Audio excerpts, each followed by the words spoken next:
I don't know what it's like to be picked on for being gay, but I do know what it's like to grow up feeling that sometimes you don't belong. You are not alone. You didn't do anything wrong. You didn't do anything to deserve being bullied. And there is a whole world waiting for you, filled with possibilities. And now the world has really kind of turned, and Penny Lane, which provides a huge array of services across the board, has really made this a priority, as is what's going on kind of in the rest of the country, right? Grew up at the dinner table hearing conversations about how gay people should die of AIDS, how gay people were less than, straight people, and it really caused me to not feel very safe at home, and at the same time I didn't feel very safe at school either.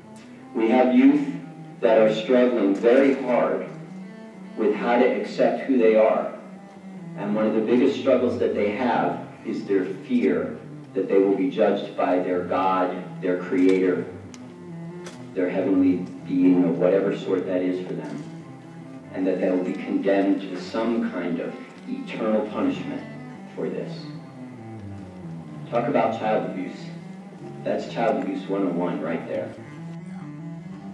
I am an out and proud gay man who is also the Bishop of New Hampshire, a bishop in the Episcopal Church. Our own religious culture has a great influence on the way in which we then take that into our communities and into our workplace. And as social workers, it's a struggle, especially if you're a person of faith, to be able to divorce what you're being told on a Sunday or a Friday or some other Sabbath day, and to then just be non-judgmental, because you're always being told you've got to judge, to bring that into the workplace. Back in middle school and high school, I thought it was maybe just me and a couple of other people I knew, but I didn't realize that there were all these great resources out there, lots of youth centers or LGBT centers, and I wish I sort of knew that, and maybe I would have reached out to those groups and realized that there are other ways of dealing with family issues, especially within Asian communities. Gay kids have something that straight kids don't have, and that is they don't tend to have as much social acceptance and support from those areas that other kids can turn to when they are diminished, when they are marginalized. So their families aren't the same sexual orientation as them. The churches can reject them, and there's not as much support for the kids necessarily when they come to their families. So I didn't know what to do or who to reach out to, and I was scared of getting hurt, and I was so depressed that I was even thinking about hurting myself. So now if you think about LGBT youth, they don't feel safe too many places in the world. For many of the youth that come to LifeWorks, they'll tell you the only place in the world that they feel that they can be fully themselves is our little youth space at the Village in Hollywood. And the places that you all are creating are important fabric of that network of places where they can feel safe and be themselves, where they can have a place where they can explore and experience the normal adolescent development that every human being needs to develop. I'm a transsexual woman.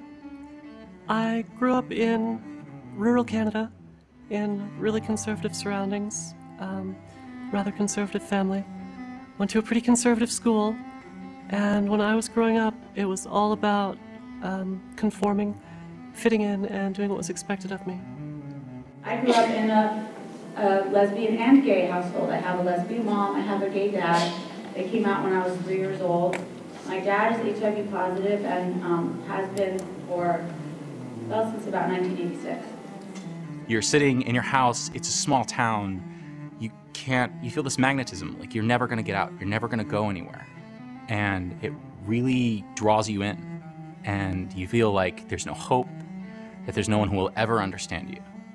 But LGBTQ-headed families and people should be able to walk into any agency or any provider, medical, mental health service provider, schools, and feel welcome and included.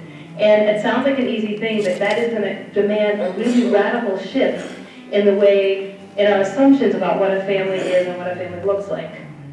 You'll look back on the struggles you faced with compassion and wisdom, and that's not just going to serve you, but it'll help you get involved and make this country a better place. It'll mean that you'll be more likely to help fight discrimination, not just against LGBT Americans, but discrimination in all its